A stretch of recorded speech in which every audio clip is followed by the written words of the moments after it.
Hello বন্ধুরা, thumbnail দেখে সবাই বুঝেই গেছো আমি আজকে কী নিয়ে ভিডিও করতে চলেছি। আজকে আমরা সকাল সকাল স্নান টান করে চলে গেছিলাম নৈহাটি বড় মায়ের মন্দিরে পুজো দিতে।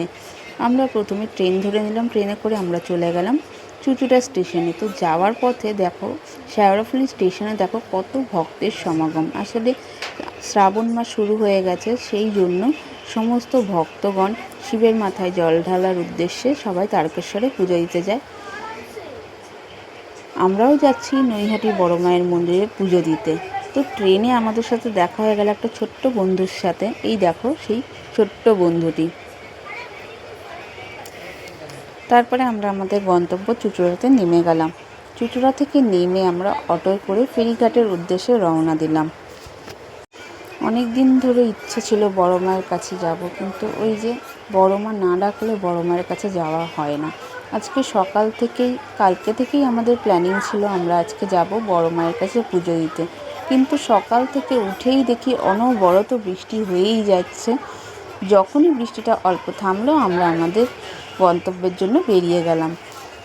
আসলে হাজব্যান্ড ওয়াইফ দুজনেই কাজ করার জন্য সেরকমভাবে কোথাও আর যাওয়া হয় না, ছেলেকেও সময় দেওয়া হয় না।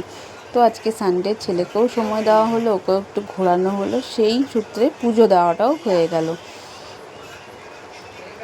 শোনা কথা, বড় মা কাউকে ফেরায় না। মন থেকে যদি বিশ্বাস করে বড় মায়ের কাছে কিছু চাওয়া হয়, তিনি অবশ্যই তা পূরণ করার চেষ্টা করেন। তো কথা বলতে বলতে আমরা চলে এলাম আমাদের গন্তব্যস্থল চুঁচুড়া ফেরিঘাট। সেখান থেকে আমরা লঞ্চে করে আগে আমরা টিকিট কেটে নিলাম। টিকিট কেটে আমরা লঞ্চের উদ্দেশ্যে নৈহাটির উদ্দেশ্যে রওনা দিলাম। তো চলে এলাম আমরা লঞ্চ ঘাটে। আসলে কোনো দিনই অনেক দিন হয়ে গেল দুজনে কোথাও একা বেরোয়নি, বের হওয়া হয়নি বিভিন্ন কারণবশত। দুজনেই জব করি, সেই সূত্রে আর বাইরে যাওয়া হয় না। তো লঞ্চ ঘাটে এসে দেখি সবাই দাঁড়িয়ে রয়েছে। সেই মুহূর্তে লঞ্চ আসেনি। তারপর লঞ্চ আসার পরে আমরা সবাই লঞ্চে করে রওনা দিলাম মাকে দেখার উদ্দেশ্যে।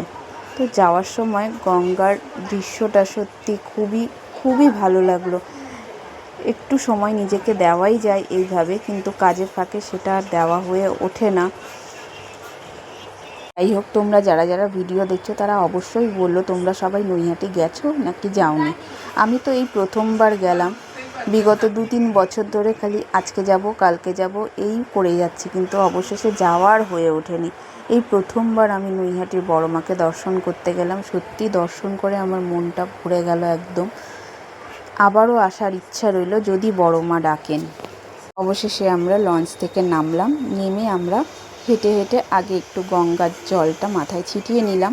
আমরা ঘর থেকে স্নান টান করেই এসেছিলাম, আর আমরা না খেয়েই এসেছিলাম পুজো দেবো বলে। আমরা নিরামিষই খাচ্ছি আজকে।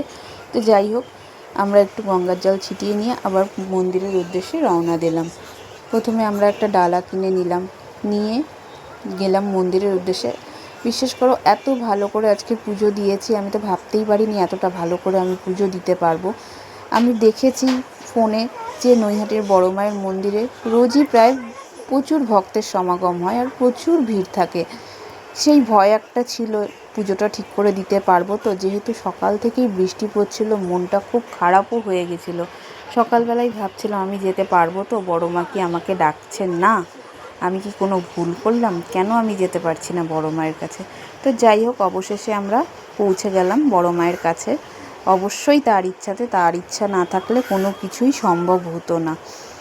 তো আমরা গঙ্গায় একটু জল ছিটিয়ে, মাথায় জল ছিটিয়ে নিলাম, নিয়ে আমরা মন্দিরের উদ্দেশ্যে রওনা দিলাম একটা ডালা কিনে নিয়ে।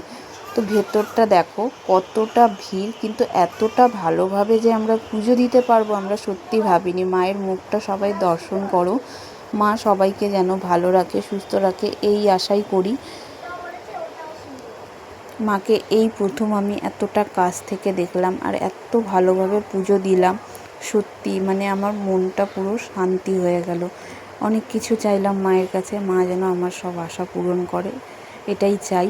আবার যেন আমি মায়ের কাছে খুব তাড়াতাড়ি আসতে পারি, মাকে যেন আবার দর্শন করতে পারি। মা তুমি সবাইকে ভালো রেখো, সুস্থ রেখো, কারোর কোনো ক্ষতি হোক এটা যাতে না হয়, সবাইকে তুমি ভালো রেখো। অবশ্যই সবার ওপর মায়ের আশীর্বাদ সবসময় থাকবে, এই বলে আমি আমার ভিডিওটা শেষ করছি। ভিডিওটা যদি ভালো লাগে অবশ্যই লাইক কমেন্ট শেয়ার করে পাশে থাকবেন, আর অবশ্যই আমার চ্যানেলটিকে সাবস্ক্রাইব করে দেবেন। তো টাটা সবাইকে, সবাই ভালো থেকো, সুস্থ থেকো।